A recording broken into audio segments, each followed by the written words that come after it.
Hello guys, कैसे हैं आप लोग। तो स्वागत है आपका Bihar teacher 7th phase online classes में। बिहार 7th फेज की तैयारी हम कर रहे हैं, जो कि एग्जाम लेने वाला है आपका BPSC Bihar teacher 7th phase की बात कर रहे हैं। तो अगर आप भी इसी एग्जाम की तैयारी कर रहे हैं और पूरी कंप्लीट तैयारी, पूरा कोर्स करना चाहते हैं, आप शुरू से एंड तक जो है पूरा कोर्स करना चाहते हैं, तो आप जो है चैनल के साथ में जुड़े, चैनल को सब्सक्राइब कर लीजिए। अगर आप चैनल पर नए हैं, पहली बार चैनल पे देख रहे हैं, तो चैनल को सब्सक्राइब कर लीजिए और साथ में बेल आइकन जरूर दबा लेना, उससे नोटिफिकेशन आपको मिलती रहेगी। क्योंकि हमने जो है बैच स्टार्ट कर दिया है, पूरा यूट्यूब पे ही क्लासेस आपकी चल रही हैं, तो सारी क्लासेस आप देख सकते हैं। और तो शुरू करते हैं। इसकी जो है आज जो हम पढ़ रहे हैं वो है आपका चाइल्ड डेवलपमेंट एंड पेडागोजी, यानी कि आपका बाल मनोविज्ञान जिसको कह सकते हैं, या बाल विकास एवं शिक्षा शास्त्र आप कह सकते हैं। इसमें हम 3 क्लासेस पहले कर चुके हैं, जो कि आप लोगों ने देख ली होगी। अगर नहीं देखी है तो प्लेलिस्ट में जाके देख सकते हैं। जो भी नए लोग हैं जिन्होंने पिछली क्लास नहीं देखी, तो प्लेलिस्ट बना दी है सब्जेक्ट वाइज, वहां से जाके आप जो है देख सकते हैं। हिंदी की प्लेलिस्ट अलग है, इसकी अलग है, और भी बनती रहेंगी आपकी प्लेलिस्ट जितनी भी वीडियोज आएंगी, ठीक है। तो आज पढ़ने वाले हैं हम सीडीपी, और हमने इससे पहले पढ़ा था सीखना, यानी कि लर्निंग किसको कहते हैं, ये हमने पढ़ा था। मनोविज्ञान किसको कहते हैं, ये पढ़ा था। और हमने थॉर्नडाइक के नियम पढ़े थे, जो कि सीखने से रिलेटेड हैं, यानी कि सीखने के लिए जो थॉर्नडाइक ने नियम दिए हैं वो पढ़े हैं। तो लर्निंग को ही हम आगे बढ़ा रहे हैं, सीखने को ही आगे बढ़ा रहे हैं। अब आते हैं हम सिद्धांतों पे। अब हम बात करेंगे सीखने के सिद्धांतों की। तो जितने भी मनोवैज्ञानिकों ने सिद्धांत दिए हैं, जैसे कि आज पढ़ेंगे थॉर्नडाइक का सिद्धांत, फिर पैवलव का सिद्धांत, फिर स्किनर का, इस तरह से जो है एक एक करके स्टेप बाय स्टेप आगे बढ़ते रहेंगे, और पूरा सिलेबस, पूरा कोर्स आपका कंप्लीटली अंडरस्टूड तरीके से करेंगे, पूरा एक एक चीज को समझते हुए, ठीक है। चलिए शुरू करते हैं। वीडियो को लाइक कर दीजिए फटाफट से, जो लोग भी जुड़ चुके हैं हमारे साथ में। देखिए, तो यहां पे बात करें तो आपने जो है आज जो हम पढ़ने वाले हैं वो है आपका थॉर्नडाइक्स ट्रायल एंड एरर थ्योरी, यानी कि प्रयत्न एवं भूल का सिद्धांत, ठीक है। और ये किस पे बेस्ड है, ये आपका लर्निंग पे बेस्ड है, यानी कि सीखने पे बेस्ड है। सीखने के लिए ही इन्होंने ये सिद्धांत दिया है। तो इस सिद्धांत से शायद आप पहले परिचित होंगे, आपने ये पहले पढ़ा भी होगा, लेकिन आज की इस वीडियो में कुछ नया आप लोग सीखने वाले हैं। क्योंकि जब हमारे सामने जो है प्रयत्न एवं भूल के सिद्धांत की बात होती है, तो सिर्फ एक ही चीज दिमाग में आती है, और वो ये आती है कि एक एक्सपेरिमेंट है जो बिल्ली के ऊपर किया है थॉर्नडाइक ने, और सिर्फ इतना कि बिल्ली को जो है एक खाली पिंजरे में बंद किया और उसके सामने जो है खाना रखा। बिल्ली ने उछल कूद की प्रयास किया, और जो है उस पिंजरे का दरवाजा खोल के और बिल्ली ने खाना खा लिया। सिर्फ इतना ही हम लोगों ने पढ़ा है, इतना ही पढ़ाया जाता है, और इस चीज को हम समझते हैं कि थॉर्नडाइक का जो सिद्धांत है वो हमारा कंप्लीटली हमने पढ़ लिया है। लेकिन ये सच नहीं है, वो सिर्फ इनके पूरे सिद्धांत का एक हिस्सा है, पूरा सिद्धांत नहीं है। आज आपको पूरा सिद्धांत पढ़ना पड़ेगा। पूरा सिद्धांत पढ़ेंगे तभी जो है प्रश्न सॉल्व कर पाएंगे, क्योंकि हमें कई बार, हम खुद भी देखते हैं, आप लोग देखते होंगे कि हमने जो है सिद्धांत पढ़ तो लिया है, लेकिन जब क्वेश्चन आता है इसका एग्जाम में, तो हम उसको सॉल्व नहीं कर पाते। क्यों? क्योंकि हमने पूरा नहीं पढ़ा उसको। हमने सिर्फ एक्सपेरिमेंट, प्रयोग पढ़ा बिल्ली का, और काम खत्म कर दिया। हमें लगा सिर्फ इतना ही सिद्धांत है, इतना नहीं है। उसके अंदर वो कहना क्या चाह रहे हैं, उनकी बातों का अर्थ क्या है, कहां से सिद्धांत की शुरुआत हुई है, वो सब चीजें जानना जरूरी है ना। चलिए शुरू करते हैं। और एक और इंपॉर्टेंट बात जो है क्लास शुरू करने से पहले बता दूं कि इस एग्जाम के बिहार 7th फेज के नोट्स जो है आपके अवेलेबल हैं, और बहुत सारे स्टूडेंट्स ऑलरेडी ले भी चुके हैं। तो अगर आपने अभी तक नहीं लिए हैं तो इस नंबर पे व्हाट्सएप मैसेज करके आप ले सकते हैं, 8532855503। इस नंबर पे आपको व्हाट्सएप मैसेज करना होगा कि हमें 7th फेज के नोट्स चाहिए। वहां पे आपको जो है सारी डिटेल बता दी जाएगी। नोट्स आपके बहुत बढ़िया और बहुत अच्छे, बढ़िया मेरे खुद के बनाए हुए नोट्स हैं। तो बिल्कुल ऐसे नोट्स हैं जो आपको एग्जाम में फंसेंगे, बहुत हेल्प मिलेगी। कंप्लीट सिलेबस आपका कवर हो जाएगा, फिर आपको इधर उधर भटकना नहीं पड़ेगा। क्योंकि अगर आप जो है किताबों में कोशिश करेंगे किताबों से उलझने की, तो 2-3 महीने तो आपको कंटेंट ढूंढने में निकल जाएंगे। फिर पढ़ोगे कब, इतना एग्जाम आ जाएगा फिर आपके सामने। क्योंकि इसका सिलेबस जो है वो बड़ा होने वाला है, और ये एग्जाम थोड़ा हाई लेवल पे जाने वाला है। तो आपको जो है अभी से तैयारी करनी चाहिए। इसके लिए आपको नोट्स की जरूरत पड़ेगी, थोड़ा सा पेड करना होगा। क्लासेस आपकी फ्री चलती हैं, तो बैच आपका फ्री रहेगा। नोट्स के लिए आपको पेड करना होता है, तो वहां पे आप करके ले सकते हैं। चलिए शुरू करते हैं हम अपनी क्लास। देखिए, सबसे पहले तो इंट्रो में आपको दे दूं, E.L. थॉर्नडाइक जो है वो 1874 में पैदा हुए, और 1949 में उनकी मृत्यु हुई। अमेरिकन थे, अमेरिकन मनोवैज्ञानिक थे, ये चीज भी आपको याद रखनी है। कई बार पूछता है कि थॉर्नडाइक जो है वो कहाँ के रहने वाले हैं, तो वो आपको पता होना चाहिए, अमेरिकन है। व्यवहारवादी मनोवैज्ञानिक है, ठीक है। इन्होंने जो इसकी खोज की थी, मतलब इस सिद्धांत को उन्होंने कब प्रतिपादित किया, तो इन्होंने इस सिद्धांत का प्रतिपादन जो है 1898 में पीएचडी थीसिस, जब वो पीएचडी कर रहे थे अपना, उसके बीच में उनको जो वो मिलते हैं शोध प्रबंध, यानी कि जो हम आम भाषा में कहें, हमें प्रोजेक्ट मिलते हैं जब हम कोई भी पढ़ाई कर रहे हैं, तो उसी के शोध में, पीएचडी में जब उनको एक खोज दी जाती है किसी भी एक टॉपिक पे जो है, जब आप अगर आपको पीएचडी के बारे में पता है तो वहां पे आपको रिसर्च करनी होती है। तो उसी के दौरान जो है उन्होंने एक बुक है उनकी, थेसिस कह सकते हैं उनको, उसको एनिमल इंटेलिजेंस उसका नाम है थेसिस का। एनिमल इंटेलिजेंस में जो है उन्होंने पशु व्यवहारों का जब अध्ययन कर रहे थे उसके फलस्वरूप उन्होंने इस सिद्धांत को प्रतिपादित किया था। तो उन्होंने बहुत सारे जो है सिद्धांत उन्होंने किए थे। उन्होंने कुत्ते पर भी किए थे, उन्होंने बिल्ली पर, उन्होंने मछली पर भी किए थे, और वो जो है वन मानुष पर करना चाहते थे लेकिन कर नहीं पाए थे क्योंकि वो उनके पास उतने पैसे नहीं थे कि वो उसको खरीद पाते। वो महंगा था वन मानुष, इसलिए वो खरीद नहीं पाए, इसलिए उन्होंने जो है उस पर सिद्धांत नहीं किया। लेकिन जो सबसे फेमस जो इनका जो प्रयोग है वो बिल्ली के ऊपर ही है, जिसको हम आगे पढ़ेंगे। उससे पहले बेसिक पढ़ते हैं, सिद्धांत को समझते हैं। देखिए, तो व्यवहारवादी सिद्धांत मनोवैज्ञानिक थे ये। तो इन्होंने जो है सीखने को जो समझाया है, या सीखने की जो परिभाषा कह सकते हैं, परिभाषा इन्होंने दी नहीं, कॉन्सेप्ट कहेंगे। सीखने का जो अर्थ समझाया है वो व्यवहारवादी मनोवैज्ञानिक के व्यवहारवाद के ऊपर ही इन्होंने बताया है। वो ये है कि जब कोई एक उद्दीपन दिया जाता है किसी भी बच्चे को या किसी पशु को, बच्चे की बात करते हैं हम, पशु छोड़ते हैं फिलहाल क्योंकि स्टूडेंट्स से, छात्रों से रिलेट करके करते हैं। जब किसी भी छात्र को कोई उद्दीपन दिया जाता है तो वो उसके प्रति बहुत सारी अनुक्रियाएं करता है, एक नहीं बहुत सारी अनुक्रियाएं करता है, और फिर कोई एक अनुक्रिया ऐसी होती है जिससे वो समस्या या वो उद्दीपन जो समस्या है वो उसकी सॉल्व हो जाती है। तो उससे क्या होता है कि अनुक्रिया और उद्दीपन के बीच में क्या है, संबंध स्थापित हो जाता है, और उस संबंध स्थापित होने को ही सीखना कहते हैं। ये तो हुई थ्योरेटिकल लैंग्वेज। अब इसको मैं अपने प्रैक्टिकल और आपके हिसाब से समझाता हूँ आम भाषा में, जो हम हर क्लास में करते हैं अपने शब्दों में, तभी हम इस चीज को समझ पाते हैं। देखिए, इसका मतलब समझना पड़ेगा। उद्दीपन का मतलब क्या होता है, रिस्पॉन्स यानी कि अनुक्रिया का मतलब क्या होता है। तो देखो, सिंपल सा एक छोटा सा एग्जांपल दे रहा हूं। अगर आपके पीछे से कोई एक बारीक सी सुई चुभा दे तो आप क्या करेंगे, या आपका रिएक्शन क्या होगा, या आपकी जो है प्रतिक्रिया क्या होगी। तो आप सब लोग दिमाग में कल्पना कर सकते हैं, अगर आपके पीछे से कोई छोटी सी सुई चुभा दे तो क्या होता है, एकदम से या तो आप उछल जाते हैं, फुदक जाते हैं, या आप चिल्ला जाते हैं। तो ये क्या है, यहाँ पे अब इन दोनों चीजों को समझते हैं। तो वो जो सुई चुभाने की प्रक्रिया है वो क्या है, वो उद्दीपन है, स्टिमुलस है। क्या है वो, सुई चुभाने की प्रक्रिया स्टिमुलस है, और जो आपके फुदकने की प्रक्रिया है वो ही आपकी अनुक्रिया है। ठीक है, इतनी बात समझ में आई। अब अनुक्रिया सिर्फ एक नहीं होती, अनुक्रिया सिर्फ एक नहीं होती, बहुत सारी होती है। जैसे आपको सुई चुभेगी, पहले तो आप फुदकेंगे, फिर आप गुस्सा भी कर सकते हैं, आप उस बंदे को थप्पड़ भी मार सकते हैं, आप उसको गाली भी दे सकते हैं, है ना, आप झगड़ा भी कर सकते हैं। तो ये सारी क्या है, आप रोने भी लग सकते हैं, ये भी हो सकता है। तो ये जितनी भी आपकी रिएक्शन सामने निकल के आए हैं इन्हीं को हम अनुक्रिया कहते हैं, और जिसकी वजह से आ रहे हैं, जो कारण है वो उद्दीपन है। इसको मैं कारण भी बता सकता हूं, इससे आपको याद रहेगा। स्टिमुलस वो चीज है और जो आपकी प्रतिक्रिया आई है वही आपकी अनुक्रिया है। ठीक है, अब इन दोनों का एक और एग्जांपल लेते हैं सिंपल सा, जिसमें से चुनने की बात करें कि आप जो है कौन सी अनुक्रिया चुनते हैं, उसको हम कैसे समझेंगे। जैसे कि फॉर एग्जांपल मान लीजिए मैं आपको खाने के लिए एक समोसा दूं, मान लीजिए एक समोसा मैंने आपको खाने के लिए दिया, ठीक है, प्लस मैंने उसके साथ में आपको जो है कुछ चीजें दी, जैसे कि मैंने आपको दही दी, मैंने आपको जो है हरी चटनी दे दी, आपको जो है लाल चटनी दे दी, आपको जो है खट्टी चटनी दे दी,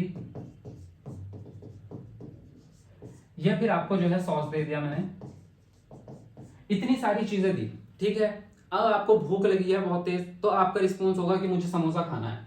क्लियरली बात है, भूख जो है वो आपका जो है क्या है, वो तो एक आपका जो है फीलिंग है, लेकिन ये जो समोसा है यही आपका उद्दीपन है। क्या है, ये आपका उद्दीपन है। अब यहाँ पे जो प्रतिक्रिया होगी वो प्रतिक्रिया को आप ऐसे समझो कि इतनी सारी चीजों के साथ में किसके साथ में आप इसको खाना पसंद करोगे। कोई कहेगा, पहले तो आप चलो मान लीजिए आप जो है दही से खाना स्टार्ट करते हैं, एक बार आपने एक समोसा खा भी लिया, आपको लगा कि यार मैंने और चीजें तो ट्राई की नहीं, इसमें मुझे मजा आया नहीं, उतना अच्छा टेस्ट लगा नहीं। आपने हरी चटनी से खा के देखा थोड़ा सा, फिर आपने लाल चटनी से खा के देखा, आपने खट्टी चटनी से सॉस से खा के देखा। ये सारी क्या कर रहे हैं आप, ये सारी अनुक्रियाएं कर रहे हैं, ये सारी अनुक्रियाएं कर रहे हैं। और इस अनुक्रिया में से कोई एक ऐसी चीज होगी जो आपकी फेवरेट होगी, जिसमें आपको मजा आ जाएगा। जैसे मान लीजिए फॉर एग्जांपल मैंने आपसे कहा खट्टी चटनी आपने खाई, और खट्टी चटनी के साथ में जो है आपको समोसा बेस्ट लगा।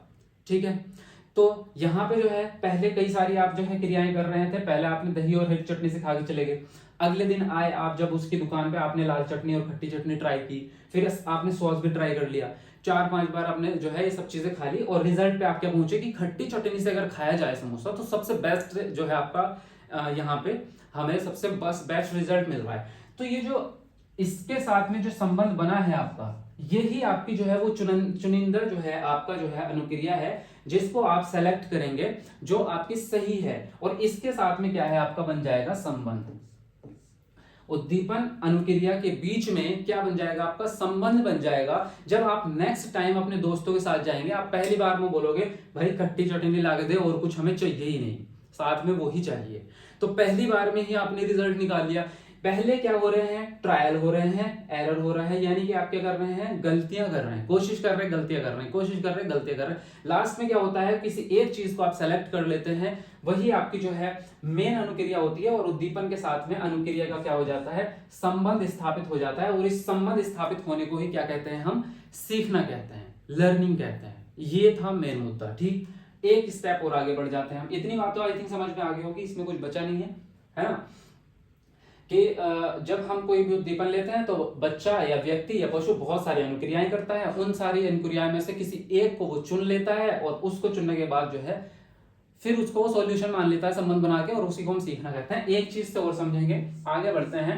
सेलेक्टिंग एंड कनेक्टिंग, ये क्या है एक्चुअल में पता है? आपने कभी नाम सुना है सेलेक्टिंग एंड कनेक्टिंग? इसको हिंदी में क्या कहते हैं, चयन एवं, इसको संयोजन हम कह सकते हैं, कनेक्टिंग को संबंध भी कह सकते हैं, और इसको जो है और भी एक नाम है संयोजी। तो मैं इसको सीधा संबंध लिख रहा हूं, इससे आपको जो है अच्छे से समझ में आ जाएगा। चयन एवं संबंध, एक्चुअल में ट्रायल एंड एरर थ्योरी का पहले जो नाम था वो यही था। पहले जो थॉर्नडाइक ने नाम दिया था वो चयन एवं संबंध थ्योरी था इसका नाम, बाद में बदल के उन्होंने ट्रायल एंड एरर थ्योरी इसका नाम रखा। तो पहले इसका नाम जो है ये था, और ये किस बेस पे था वो भी समझते हैं कि ऐसा क्यों था। क्योंकि उन्होंने इसमें ये कहा कि जब उन्होंने बच्चों पे, स्कूल के बच्चों पे जब उन्होंने अध्ययन किया, उन्होंने कहा जब हमने उनको एक जो है कोई सवाल, कोई समस्या, या कोई भी जो है हमने उनको एक लेसन दिया हल करने के लिए, फॉर एग्जाम्पल गणित का एक सवाल दिया हल करने के लिए, या कोई समस्या दे दी हल करने के लिए, तो बच्चे उसके लिए बहुत सारी प्रक्रियाओं को सेलेक्ट करते हैं। यानी कि सॉल्यूशन की बात करें तो जैसे कि उसको क्या कहते हैं, सूत्र इस्तेमाल करना। सूत्र होता है ना गणित में, फॉर्मूलाज होते हैं, तो टेक्निक कह सकते हैं, तरीके कह सकते हैं, कि उन्होंने बहुत सारे तरीकों का इस्तेमाल किया। तो उसको हम क्या कहते हैं, उसको तो हम सेलेक्टिंग कह रहे हैं, मतलब प्रोसेस है। फिर वो जब उसको सॉल्व करते रहे, उस समस्या को सुलझाते रहे, उसमें से कोई एक जो तरीका था वो काम कर गया। जैसे मान लीजिए उन्होंने 10 फॉर्मूले इस्तेमाल किए एक ही सवाल को सॉल्व करने के लिए, उन 10 में से एक ऐसा था जो काम कर गया। तो फिर उन्होंने नेक्स्ट टाइम उसी को जो है फिर से अप्लाई किया, तो फिर से काम कर गया। तो इससे क्या हुआ कि उन्होंने उसको सेलेक्ट कर लिया कि इस सवाल को या इस प्रॉब्लम को सॉल्व करने के लिए ये वाला फॉर्मूला जो है वो आपका काम आता है। और जब उसको जो है नेक्स्ट टाइम जब उनको जो है वो सवाल देंगे उस टाइप का या उसी वही सवाल, तो वो डायरेक्टली उसी एक तरीके को चुनते हैं, अलग बाकी के 9 तरीकों पे वो हाथ भी नहीं लगाते। तो इसी को सेलेक्टिंग कहते हैं, इसी को चयन कहते हैं। कि जब हम बहुत सारी अनुक्रियाएं कर रहे हैं, जो बच्चा है वो बहुत सारे तरीके इस्तेमाल कर रहा है, फिर उन तरीकों में से किसी एक को चुन लेता है जिससे वो समस्या जो है आसानी से सॉल्व हो सकती है। और उससे क्या होता है, उस तरीके में और उस सवाल में जो समस्या है उसके बीच में संबंध स्थापित हो जाता है, और उस संबंध स्थापित होने को ही सीखना कहते हैं। उस संबंध स्थापित होने को ही सीखना कहते हैं। तभी तो हम कहते हैं कि ये सवाल हल करना जो है इस बच्चे ने सीख लिया है, क्योंकि उस सवाल के लिए कौन सा फॉर्मूला यूज होता है वो उसको पता चल गया है। इस सवाल को कैसे सॉल्व करते हैं उसने चुन लिया है, चयन कर लिया है, तो अब वो जो है उस सवाल को करना सीख गया है, इसी को सीखना कहते हैं। क्लियर है इतनी बात? इसीलिए इन्होंने क्या कहा, सेलेक्टिंग एंड कनेक्टिंग थ्योरी इसका नाम जो है रखा था इस बेस पे।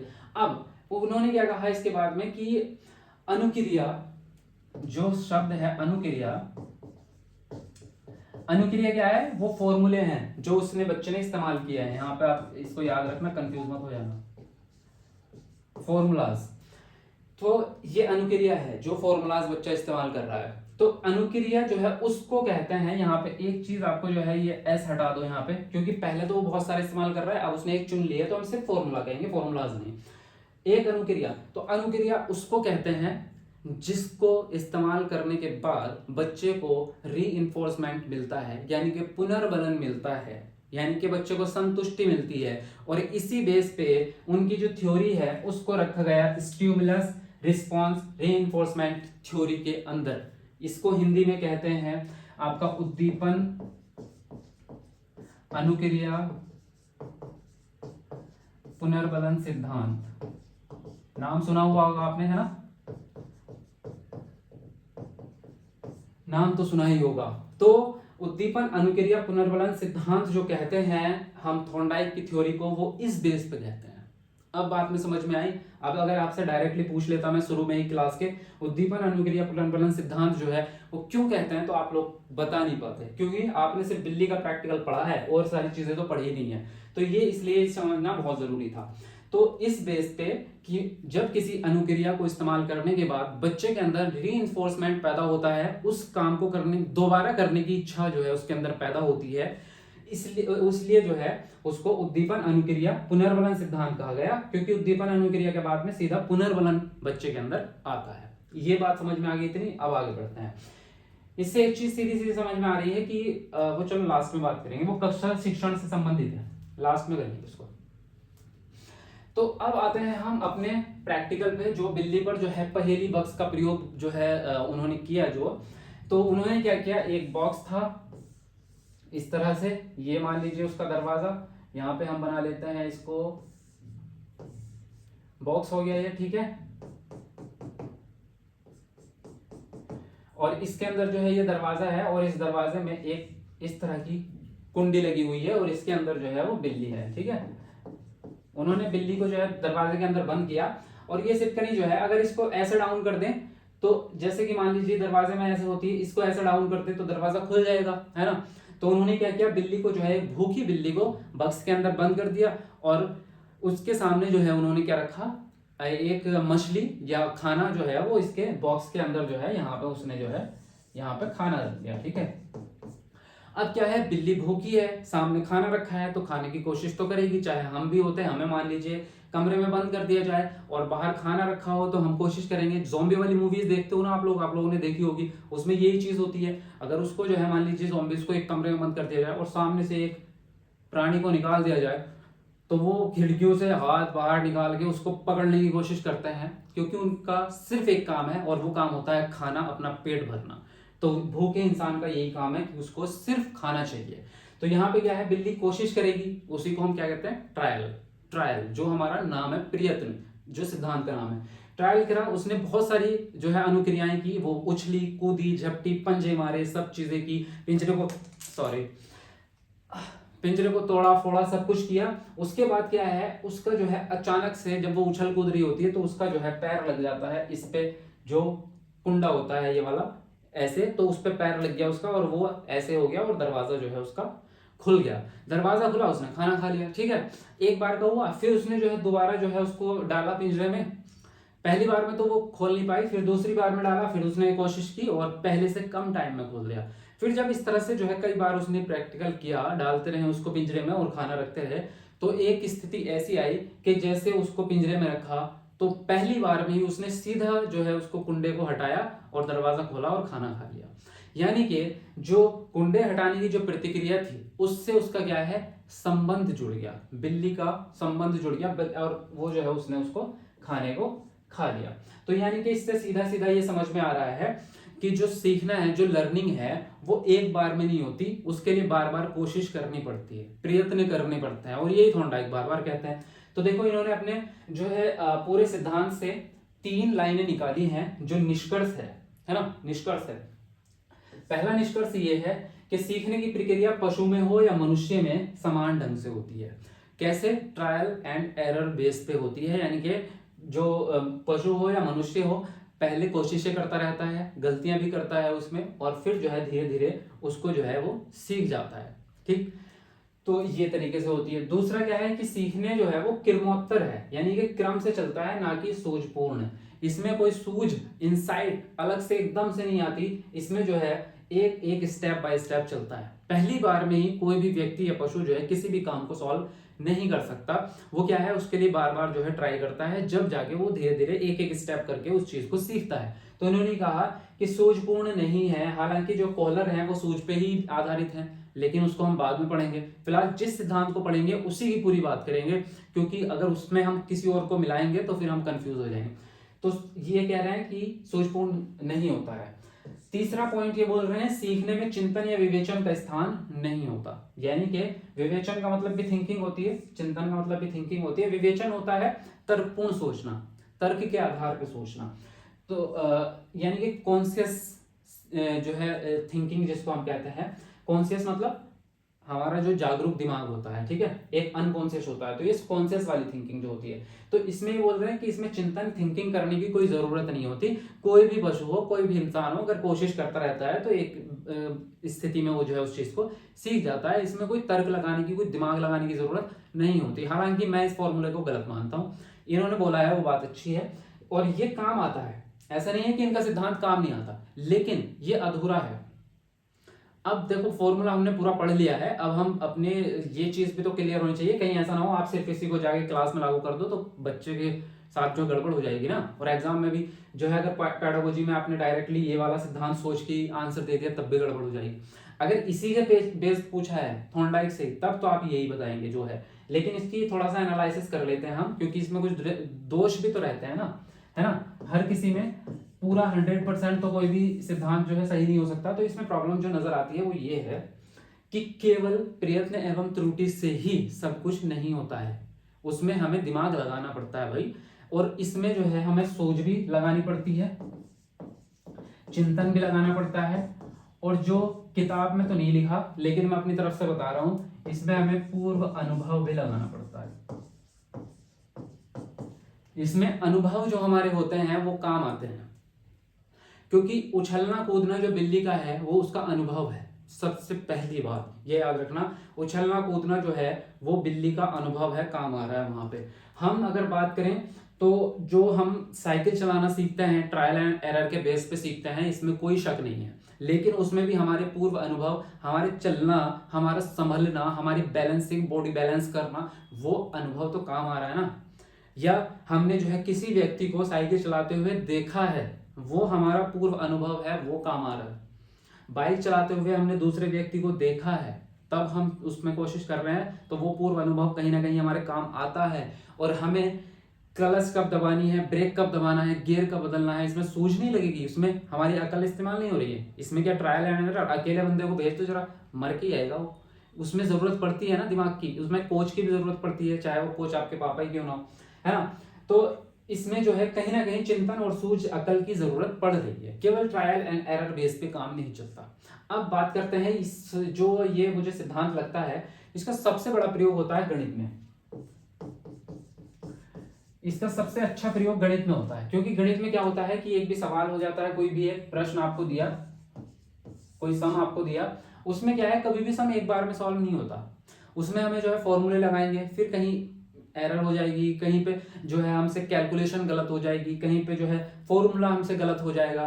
तो इस तरह से क्या है, हमें कई बार जो है कोशिश करनी पड़ती है, trial and error, trial and error, उसके बाद में हम जो उस चीज को सीख जाते हैं। कोई एक फॉर्मूला ऐसा होता है जिससे हमारा जो है वो शॉर्टकट तरीके से प्रश्न जो है बहुत सिंपली सॉल्व हो जाता है। तो इसमें गणित में मुझे लगता है सबसे अच्छा तरीके से प्रयत्न एवं भूल का सिद्धांत जो है, ट्रायल एंड थ्योरी जो है वो हमारी काम करती है।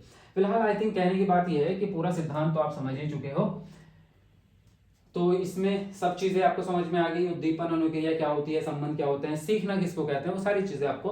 तो चलिए फिलहाल इसको मैं बाइंड अप करता हूँ, यहीं पे बाइंड अप खत्म करते हैं क्लास को। नेक्स्ट सिद्धांत करेंगे नेक्स्ट क्लास में, साथ में जुड़े रहें सब लोग, वीडियो को लाइक शेयर जरूर करें, चैनल को सब्सक्राइब कर लीजिए, और हाँ इस नंबर पर मैसेज करके नोट्स जरूर ले लेना, क्योंकि इसके बिना आपका अधूरा रहेगा काम। मैंने आपको बताया भी था लास्ट वीडियो में कि डेली 2 घंटे आपको नोट्स पढ़ने ही है, तभी आप जो है कुछ महीनों में तैयारी पूरी कर पाएंगे, वरना एग्जाम निकल जाएगा, तैयारी पूरी नहीं हो पाएगी। फिर आपको सेकंड अटेम्प्ट में जाना पड़ेगा। सेकंड अटेम्प्ट कब आएगा ये नहीं पता। उन्होंने 3 अटेम्प्ट तो दिए हैं आपको कि 3 अटेम्प्ट देंगे हम इसमें जो है इसमें सिलेक्शन में, लेकिन कब देंगे ये नहीं पता ना। मान लीजिए 6 महीने बाद या 4 महीने बाद ये वाला एग्जाम हो जाता है आपका, या 3 महीने बाद एग्जाम हो जाता है, जिस फास्ट प्रक्रिया चल रही है जैसी, तो नेक्स्ट अगले साल आएगा या 1.5 साल में या 2 साल में, ये तो उन्होंने बताया ही नहीं।